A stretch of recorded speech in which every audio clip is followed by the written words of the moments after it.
There are new allegations that senior editors and managers at News International were fully aware that phone hacking was widespread at the News of the World newspaper. The evidence has been revealed in a letter written by the former royal reporter Clive Goodman shortly after his release from jail in 2007. Europe correspondent Philip Williams reports. Who knew what and when? After the release of a raft of new documents come fresh questions over the chain of knowledge at News International.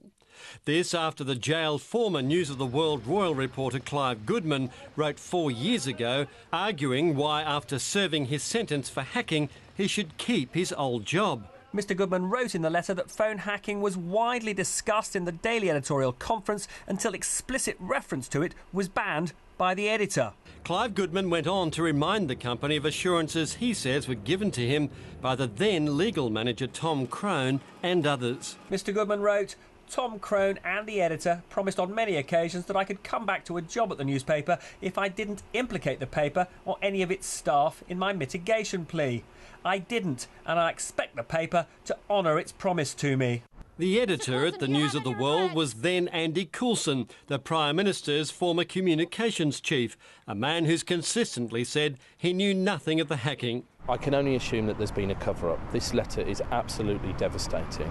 Clive Goodman's testimony shows that he believed that others, every member of the editorial team was aware of phone hacking, and the police were not told about it. But there's more conflicting evidence. During the July hearings, James and Rupert Murdoch testified they'd employed a legal firm, Harbottle and Lewis, to sort out the extent and scope of hacking within the organisation. Because it is a key bit of outside legal advice from senior counsel that was provided to the company rested on. But the legal firm says it was hired to conduct a very limited examination of specific documents relating to Goodman, and did not give the whole organisation a clean bill of health as asserted by the Murdochs. The critical question for the Murdochs is the question of whether or not in time they will come to be seen to have told the whole truth to the Parliamentary Committee. The Parliamentary Committee is expected to recall some News International employees, past and present, that could include James Murdoch. The company says it will cooperate as this enters a far more forensic stage. Philip Williams, ABC News, London.